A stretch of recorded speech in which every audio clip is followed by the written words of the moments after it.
Di sini akan membahas tentang unsur intrinsik dan unsur ekstrinsik novel Partikel karya Dewi Lestari. Yang pertama, unsur intrinsik. Ada tema. Tema dalam novel Partikel ini adalah tentang petualangan seorang anak perempuan yang bernama Zara untuk mencari ayahnya dengan menjelajahi dunia, berbekal dari 5 jurnal milik ayahnya dan melibatkan diri sebagai fotografer. Yang kedua, ada tokoh dan penokohan. Tokoh yang terdapat dalam novel Partikel ini, yang pertama ada Zahra.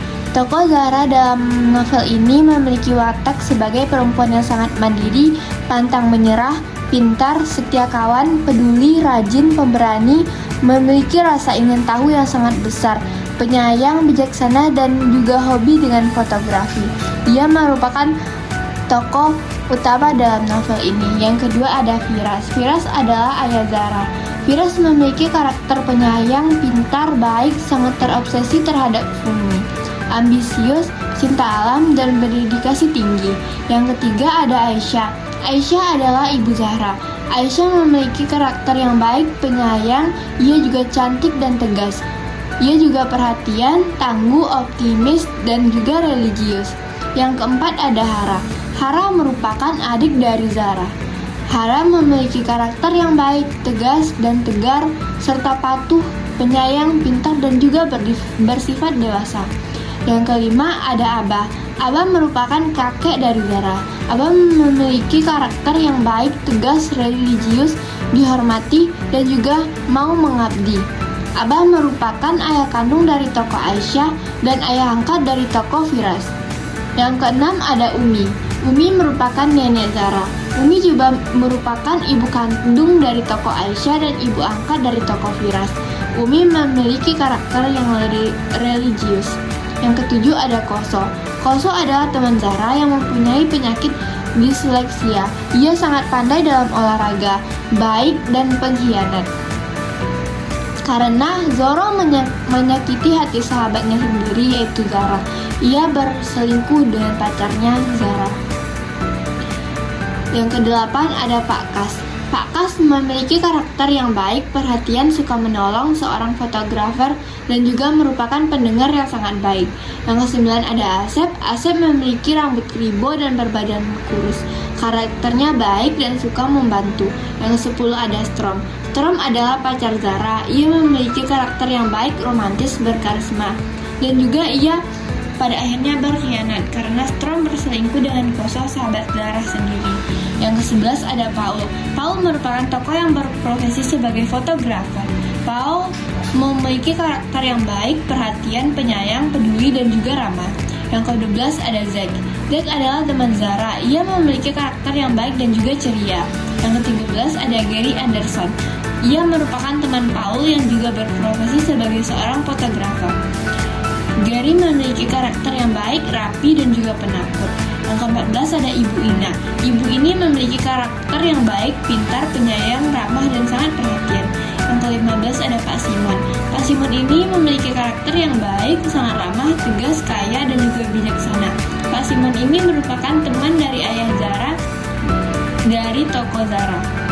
Yang ke-16 ada Hawky. Hawky memiliki karakter yang baik, rela berkorban, dan peduli. Hawky adalah orang yang membantu Zara masuk ke dimensi lain untuk mencari ayahnya. Selanjutnya yang ketiga latar.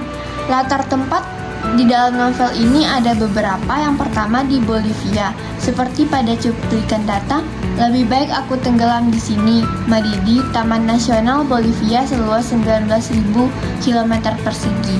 Yang kedua ada di Bogor, yaitu seperti pada data, kami tinggal di kota Bogor dekat sebuah kampung kecil bernama Batu Luhur.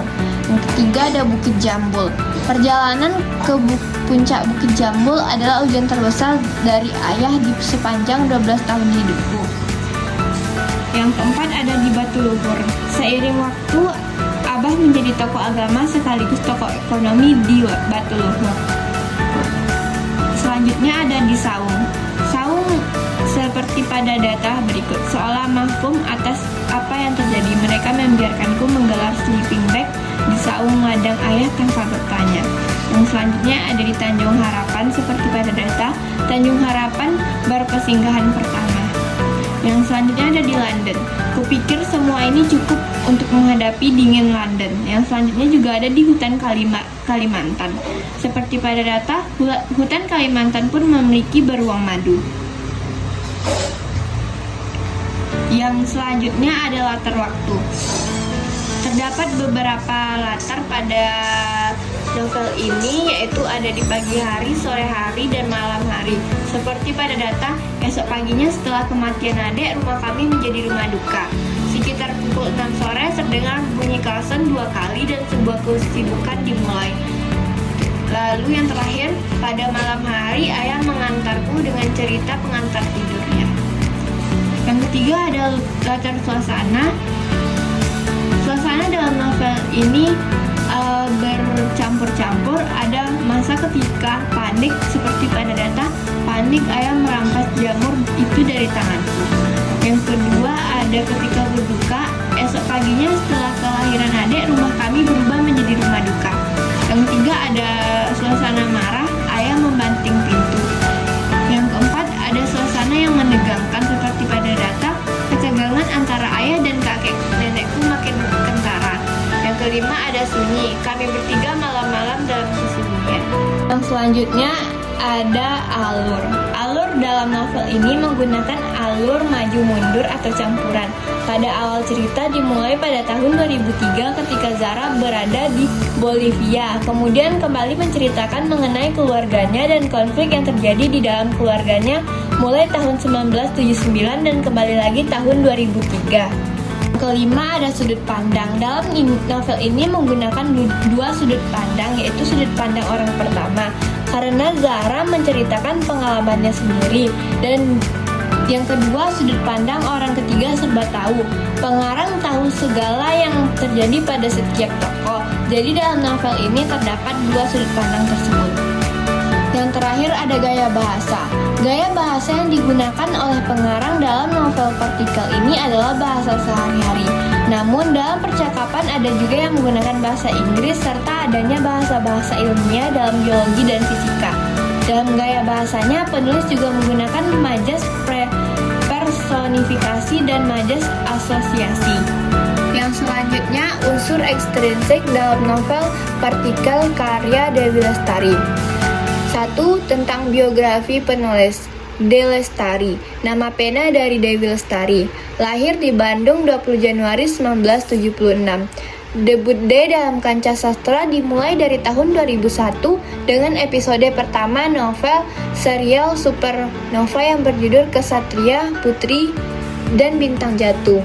Disusul episode-episode berikutnya, Akar pada 2002, Petir pada 2004, Partikel pada 2012, Gelombang pada 2014. Serial Supernova konsisten menjadi bestseller nasional dalam membawa banyak kontribusi positif dalam dunia pembukuan Indonesia.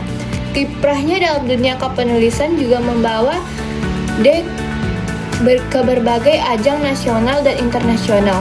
Supernova ke-6 dengan judul episode Inteligensi Embun Pagi merupakan buku penutup dari serial yang telah digarap D selama 5 tahun terakhir. D juga telah melahirkan buku-buku fenomena lainnya, yakni Filosofi Kopi tahun 2006, Recto Verso 2008, Perahu Kertas 2009, dan Marde 2011. Hampir seluruh karya D telah diadaptasi menjadi film layar lebar. Selain menulis buku dalam mengisi blog, D juga aktif di dunia musik dengan penyanyi dan penulis lagu. Ia tinggal bersama keluarga kecilnya di Tangerang Selatan.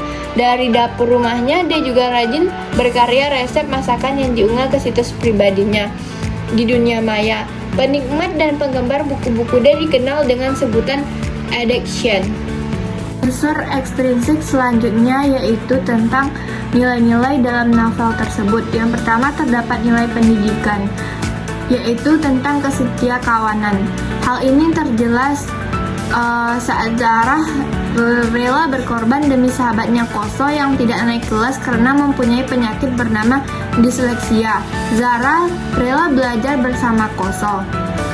Yang kedua, ia tolong-menolong. Ini ditunjukkan Firas sebagai ayah Zara yang menggunakan ilmu pengetahuannya untuk penyaringan air hujan yang baik dan langsung diminum bagi masyarakat Batu Luhur. Selanjutnya ada nilai religius. Sudut pandang yang mengikat manusia dengan pencipta alam semesta dan seisinya. Ikatan antara manusia dengan sang pencipta banyak diwujudkan dengan berbagai cara. Salah satunya yaitu percaya dan yakin pada kuasanya. Dan terakhir ada analisis nilai sosial. Yang pertama tentang pengorbanan. Sikap ini ditunjukkan kepada orang lain untuk membuktikan keseriusan kita terhadap sesuatu. Dalam novel ini terjelas pada kutipan, pengorbanan Abah pindah ke kota tidak sia-sia. Ayah melewati masa sekolahnya dari satu beasiswa ke beasiswa lainnya. Yang selanjutnya ada tentang kemenangan, hasil yang diperoleh dari sebuah perjuangan panjang dan kerja keras serta sungguh-sungguh. Kemenangan yang diperoleh Zara adalah menjuarai lomba foto di dalam sebuah majalah, seperti pada kutipan berikut ini. Keningku berkerit, hara cepat-cepat, membuka halaman yang memuat sebuah foto yang kukenal.